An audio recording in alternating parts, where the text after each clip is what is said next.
Good afternoon, student. Today's topic is air pollution. Uh, chapter name is resources of environment. ठीक, natural resources. इसमें sir second आपका जो first है, this is equal to topic is air pollution. Next जो topic वो है water pollution. Next topic is water pollution. First is the air pollution. Air pollution environment में environment air is the many gases is present. This is a particular ratio. Nitrogen is 78%, carbon is 0.03%, and oxygen is 21%, and other gas and 1% other gas. Ratio which ratio for this percentage is changed. So this is causes of air pollution. This definition is the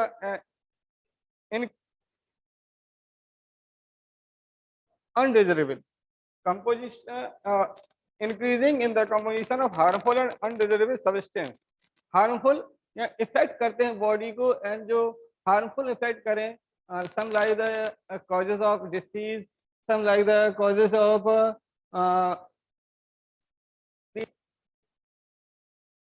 work. This is the harmful effect and undesirable substance in the air. As those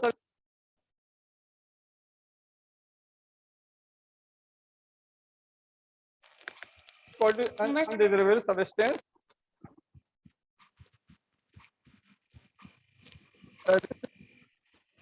Definition क्या? Increasing the composition of the harmful and undesirable in the this is called to air pollution. Those substances are called air pollution, like this CFC, chlorofluorocarbons जिसे कहते हैं. This is the chlorofluorocarbon, a high amount of carbon monoxide and high amount of CO2. This is the causes of the air pollution. Some causes of air pollution is following: land to air pollution, burning of fossil fuel. Excessive burning means use कर रहे हैं, जैसे like this motor vehicles upon use करते हैं, single motor vehicle use करते हैं, public motor vehicles use कर रहे हैं. तो सब मेन जो फॉसिल्स जो अपन बर्न कर रहे हैं वो डीजल, पेट्रोल है. This is the very affected for the air pollution है. तो फर्स्ट क्या है? Exploring of the fossils fuel like this.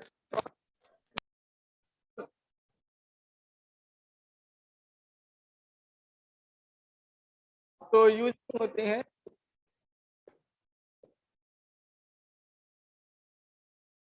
अभी जो फैक्ट्रीज हैं, जैसे अपने यहाँ का जो आप जो क्या करता है, इफेक्ट करता है पॉल्यूशन को बहुत ज्यादा. इसलिए थर्मल पावर प्लांट कहलाता है. थर्मल पावर प्लांट चाहिए जो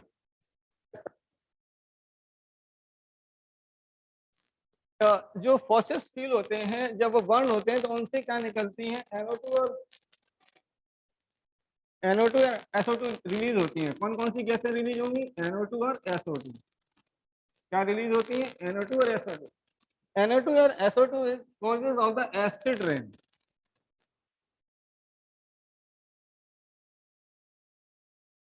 SO2 react with O2 and water. SO2 react with O2 and water,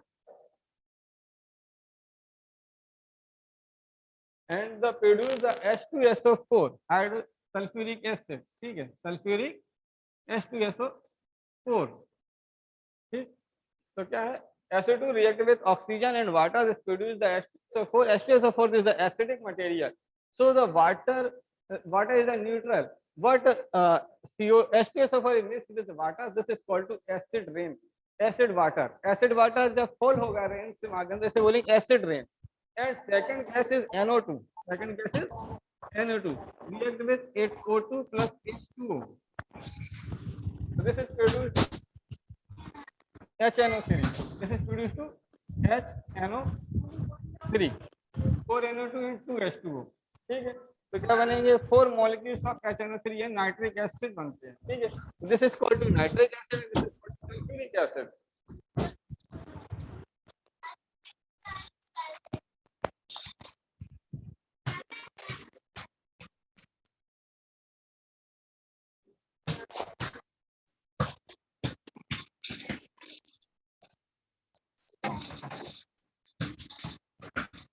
sulphuric acid.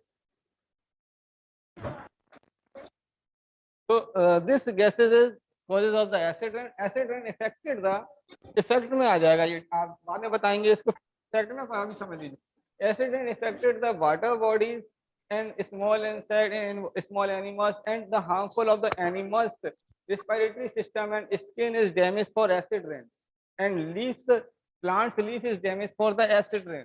So this is the effect of the photosynthesis of plant. Next जो आपका topic है causes of air pollution. Next is first हमने आपको बताया fossil fuel burning, this is the main causes of the air pollution. And second point, high amount of poisonous gases like CO into the atmosphere causing the air pollution। जो जैसे अभी हमने आपको thermal power जो plant है अपना उसका बताया था, तो कोयला जो फ्यूल होता है, ऐसे ही जो लार्ज है जो इंडस्ट्री है, बड़ी बड़ी जो इंडस्ट्री है, मेनी इंडस्ट्रीज हैं, यूज करती हैं जो अपने प्रोडक्ट बनाने के लिए ये यूज करती हैं कोल का, ठीक है ना, कोयले का जो वो यूज करती हैं, द यूज ऑफ कोयला, so this is burn and release the monoxide. Very large amount में ये कार्बन मोनोऑक्साइड रिलीज करते हैं। इनके लिए जो साधन उपयोग करने को कहा जाता है कि जो चिमनियाज हैं, है ना, उनको इनकी जो लेंथ होना चाहिए एंड फिल्टर लगा होना चाहिए, वो ये यूज नहीं करते हैं, सीधे बिना फिल्टर की हुई गैस ही वायुमंडल में रिलीज कर देते हैं। ठीक, तो जो कार्बन मोनोऑक्साइड है, it is a very harmful for human being. It mix with oxygen haemoglobin, and the haemoglobin जो प्रोसेस है CO2 से जुड़ता है, उसको ये कम कर देते हैं। O2 जितनी मात्रा में मिलनी चाहिए उससे ज्यादा मात्रा में जब कार्बन मोनोऑक्साइड होगी तो ऑक्सीजन से ज्यादा जल्दी रिएक्शन करता है हीमोग्लोबिन कार्बन मोनोऑक्साइड से। ठीक, तो हीमोग्लोबिन मोर एक्टिव CO, तो हीमोग्लोबिन रिएक्ट कर देता है वो कार्बन मोनोऑक्साइड से, एंड जिस कारण से ऑक्सीजन नहीं मिल पाती है। तो this is the effect for the human body. And very large amount, अगर मोनोऑक्साइड का कार्बन मोनोऑक्साइड का जो परसेंटेज है ज्यादा मात्रा में हो जाएगा तो डेथ हो सकती है उनकी, रिस्पायरेशन न ले पाने के कारण। ठीक है, प्रॉपर ऑक्सीजन नहीं मिलेगी तो बॉडी के जो फंक्शन है वो प्रॉपर नहीं होंगे, तो जिसके कारण लास्ट में कह जाएगी इनकी डेथ हो जाती है। ठीक है, इसके बाद causes of the asthma. Dust particle भी आज इंडस्ट्रीज होती हैं, इंडस्ट्री में कोई सामान कट रहा पट रहा, मान लीजिए फर्नीचर बन रहा है, तो फर्नीचर बनने के बाद भी क्या होता है, मशीनों को, लकड़ियों को साफ करने के लिए उसमें मशीनें चलाई जाती हैं, का यूज होता है। जब मशीनों का यूज होता है तो वो जो डस्ट पार्टिकल हैं वो वायुमंडल में जाते हैं, इन्वायरमेंट में जाते हैं, मिक्स होते हैं, और जब हम ऐसे इन्वायरमेंट में कंटिन्यू रहते हैं तो वो अस्थमा का कारण of the asthma. Asthma is the disease of respiratory system, and the if जो respiratory system है उसको इफेक्ट करती हैं। Effect of air pollution, effect हम आपको साथ में बताते चले गए। ठीक है, पहला है first and main the asthma and lungs disease. First effect जो है एयर पॉल्यूशन का वो क्या है आपका, फर्स्ट इफेक्ट होता है रेस्पिरेटरी सिस्टम में अस्थमा, लंग्स डिसीज। सेकंड आपका एसिड रेन, हमने आपको बता दिया है। सेकंड पॉइंट क्या आ जाएगा, एसिड रेन।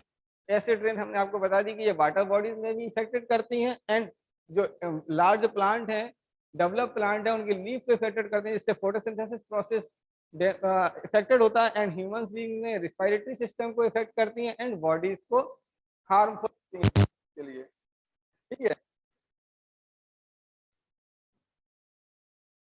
एंड नेक्स्ट जो प्रोसेस है ग्लोबल वार्मिंग।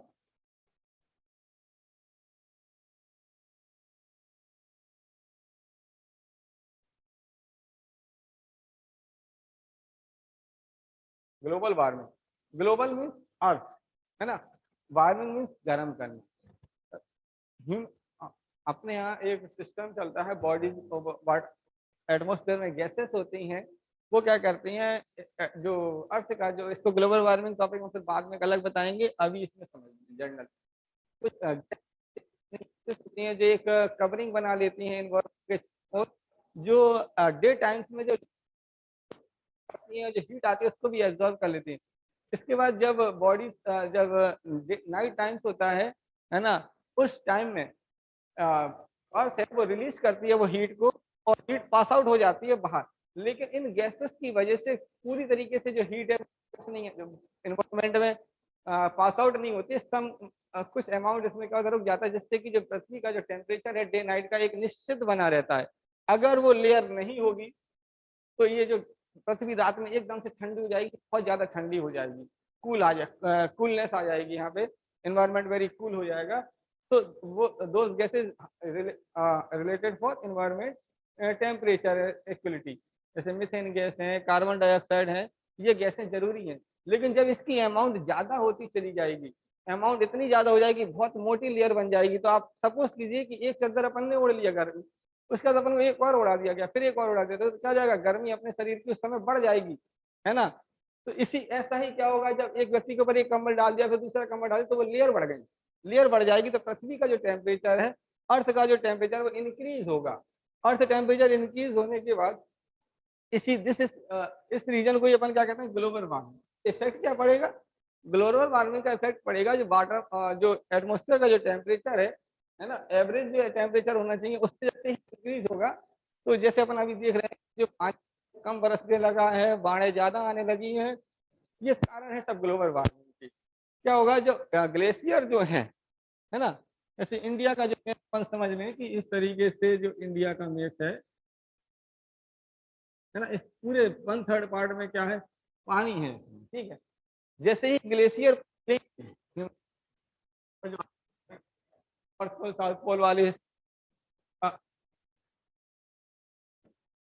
जाएगा, जब सी लेवल बढ़ जाएगा तो जो इंडिया की जो लैंड है वाटर बॉडीज के पास वाली, वो क्या कवर हो जाएंगी, वाटर से फिल हो जाएंगी, क्योंकि वहाँ का जो लेवल है पानी, जब मान लीजिए कि जैसे वाटर अभी यहाँ पे लैंड है, वाटर का जो लेवल है वो इतने नीचे से, लेकिन जैसे ही ये बढ़ेगा तो ये लैंड पे आने लगेगा वाटर, तो ये अपनी चारों तरफ का जो लैंड दिख रहा है वो किसमें आ जाएगा, वाटर में समा जाएगा, ठीक है। तब पूरे में क्या हो जाएगा, वाटर वाटर हो जाएगा, वहां से जो अपन अभी जो अपन रह रहे हैं वो नहीं रह पाएंगे, और वहां से थोड़ा आगे यानी कि समुद्र का जो एरिया है वो बढ़ जाएगा।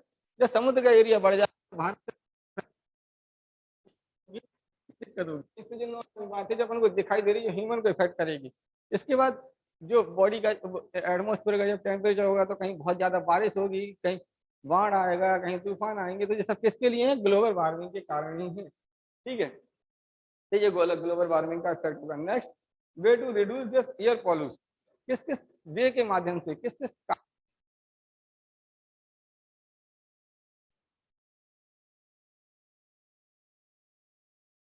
everyone person is generally use of the public transportation, and personally use के लिए हम सिंगल वाहन यूज कर सकते हैं, लेकिन जहां हमें रोज जाना है तो वहां अगर साधन है तो अपन पब्लिक जो ट्रांसपोर्टेशन है उसको यूज करें।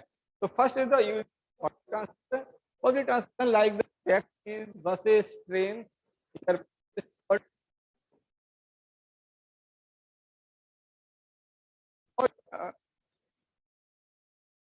रूम में है तो अपन यूज कर रहे हैं लाइट का, लेकिन अगर अपन रूम के बाहर चले जाए तो अपन को जो बल्ब चल रहे हैं, पंखे चल रहे हैं, इनको बंद कर देना चाहिए। क्यों, क्योंकि ये जो एक्स्ट्रा लाइट खर्च करेंगे तो रोज उतनी ही बनानी पड़ेगी, जब उतनी ही लाइट रोज बनानी पड़ेगी तो ज्यादा बर्न होगा, जब कोयला ज्यादा बर्न होगा तो फिर ज्यादा पॉल्यूशन होगा। तो वाटर अगर अपन इलेक्ट्रिसिटी, तो ये पॉल्यूशन कैसे कंट्रोल होगा, वो हमने आपको बता दिया कि लाइट बन रही है, मान लीजिए अपने झांसी में जो थर्मल पावर प्लांट से बन रही है तो उसमें थर्मल जलता है, वो जो लाइट होती है वो स्टोर हो जाती है, जितनी मात्रा में होती है सप्लाई कर दी जाती है। लेकिन अगर अपन एक्स्ट्रा में यूज करते जाएंगे, फालतू में यूज करेंगे, मान लीजिए रह रहे नीचे कमरे के ऊपर की सारी लाइटें जल रही है, तो दूसरा जो लाइट स्टोर हो रही है वो भी फालतू में खर्च हो रही है। तो वेस्टेज नहीं करना है, अपन सिर्फ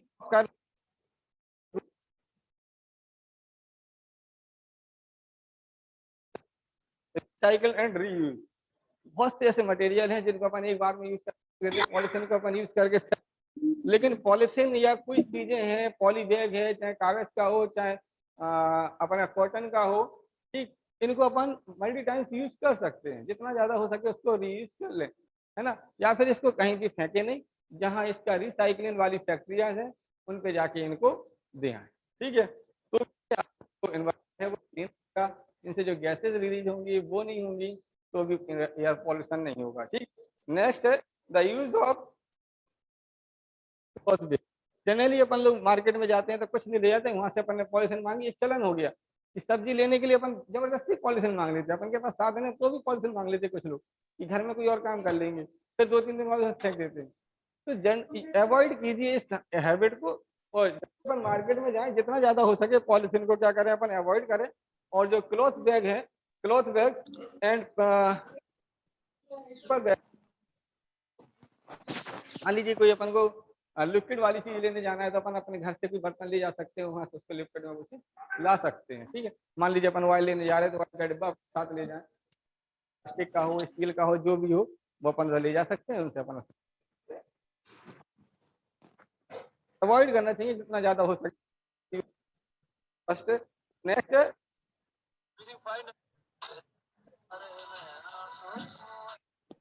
एयर कंडीशन यूज से हैं ज्यादा हार्मफुल है, क्यों? Air condition is the causes of CFC। सी है, सी क्या है? क्लोरोफ्लोरोकार्बन गैसेस, ओजोन लेयर को डिस्ट्रॉय करती है, इसको ये डिस्ट्रॉय करती है ओजोन। ठीक है, ओजोन लेयर को जब डिस्ट्रॉय करेगी तो ओजोन लेयर जो वो है जो थिक है वो थिन होती चली जाएगी, के बाद ओजोन लेयर क्या करती है ये है।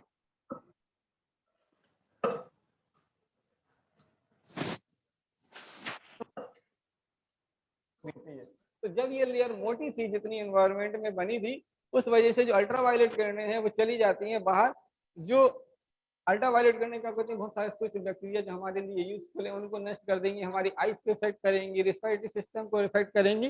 तो इन अल्ट्रावायलेट रेस को कौन रोकता है? Ozone free. और इसको नष्ट कौन करती है? CFC इसको नष्ट करती है। कहाँ से निकलती है? सबसे ज्यादा अपन जो एयर कंडीशन है इनका यूज करते हैं।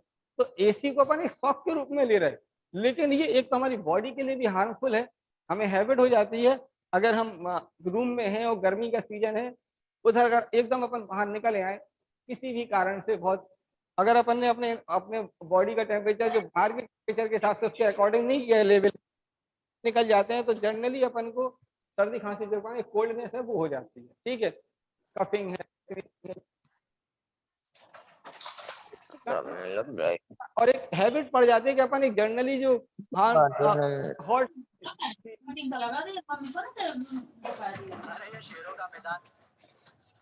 जरूरत है कम से कम यूज करें। जरूरी नहीं है कि कमरे में मान लीजिए यूज भी करना है तो हो सकता है कि 4 लगे हुए हैं घर में तो एक लगा लें, एक से काम चल जाए। ठीक,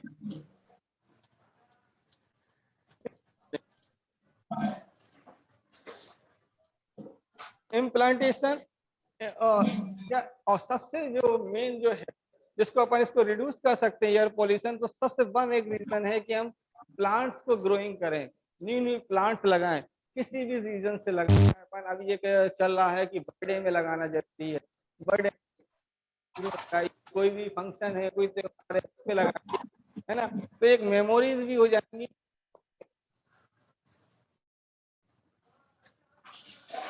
तो लगा तो लगा तब लगाते जब हम हाई स्कूल में पास हुए थे, जब हम तब विंटर में पास हुए थे, कोई भी खुशी हो कोई भी रीजन हो, प्लांट्स अगर अपन हैबिट डाल रहे हैं कि अपन को प्लांट्स नष्ट नहीं करना है, उसकी जगह पे लगाना है। मान लीजिए जहाँ कटिंग भी हो रही है उसकी जगह पे भी अपन नए नए प्लांट लगाते चले जाएं, तो जो इन्वायरमेंट में जो CO2 गैस है उसका वो रिएब्जॉर्प्शन होने लगेगा, वो अपने अंदर एब्जॉर्व करने लगेंगे प्लांट्स, नाइट्रोजन को एब्जॉर्व करने लगेंगे, तो जो इन्वायरमेंट है वो क्या होगा? क्लीन बना रहेगा, है ना। तो जो अपन अपने जो हैबिट्स है उसको रिड्यूस करना पड़ेगा, उनको सही करना पड़ेगा।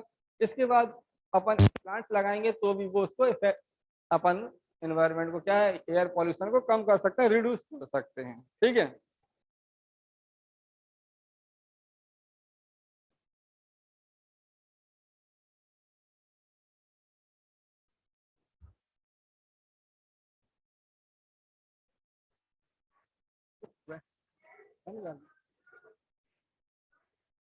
नया करें टॉपिक पे टाइम कर दें।